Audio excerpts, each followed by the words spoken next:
नमस्कार. सारथी सुमंतानी जेव्हा दशरथ महाराजांना प्रभू श्रीरामांचा निरोप दिला तेव्हा तो सर्व ऐकून दशरथ महाराज अतिशय शोकांतिक झाले. त्यांची अवस्था केविलवाणी झालेली होती. डोळ्यातून घळाघळा अश्रू वाहत होते आणि त्यांच्या चेहऱ्यावर एक प्रकारचा राग दिसत होता.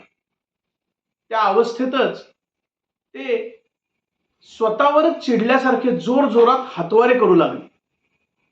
त्यांची ही अवस्था बघून आजूबाजूचे सर्वजण भयभीत झाले.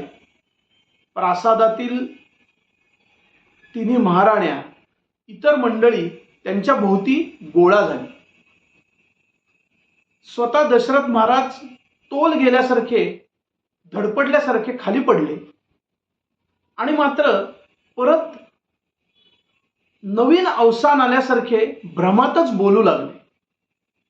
हे जे ते भ्रमात बोलत होते हे पुत्र शोकात असलेले त्यांचं जणू मनोगतच होते. पुत्र शोकामुळे त्यांची जी एक मानसिक अवस्था झालेली होती ती मानसिक अवस्था पुढच्या गाण्यात गदिमांनी वर्णन केलेली आहे. गाण्याच्या बोलातच एक वाक्य आहे की दाटला चोहीकडे अंधार. म्हणजे सर्वत्र दिसून असून सुद्धा या पुत्र शोकामुळे दशरथ महाराजांच्या डोळ्यासमोर चोहीकडे अंधार दाटलेला आहे. ही पुढील मनोगताची शोकांतिका पुढील गाण्यात आपण ऐकूया. देऊन शकतो क्षीण देह हा प्राणांसी आधार दाटला चोहीकडे अंधार आज आठवी मजसी श्रावणी शब्द वेधती मृगया भीषण पारधीत मी वधिला ब्राह्मण त्या विप्राच्या अंध पित्याचे उमगे दुःख पार दाटला चोहीकडे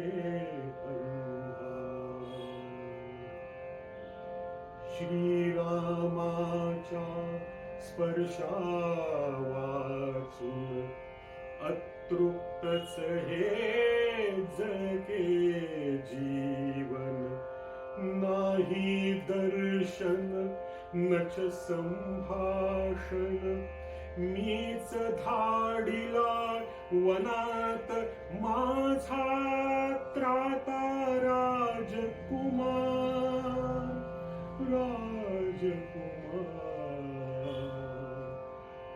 दाटला चोहीकडे अंधार मरण समयी मज राम दिसेना जन्म कशाचा आत्मवंचना अजून न तोडी जीव बंधना धजेल संचित केवी उघडू मज मोक्षाचे द्वार मोक्षाचे द्वार दाटला चोहीकडे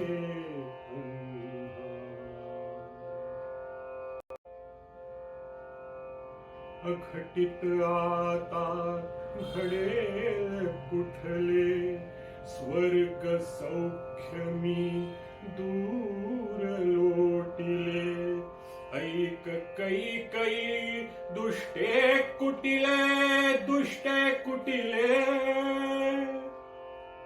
भाग्यासह तू सौभाग्यासहि क्षणात अंतरणा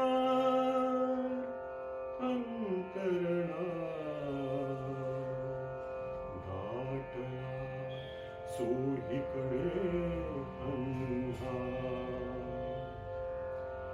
क्षमा करी तू मज कौसल्ये, क्षमा सुमित्रे पुत्र वत्सले, क्षमा देवते सती उर्मिले, क्षमा प्रजा जनकरा चाललो, सुख दुःखाच्या पार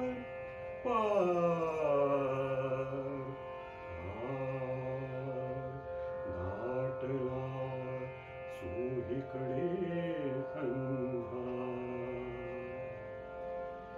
क्षमा पित्याला करी श्रीरामा, क्षमा पित्याला करी श्रीरामा. पतित पावना मेघश्यामा, राम लक्ष्मणा सीतारामा.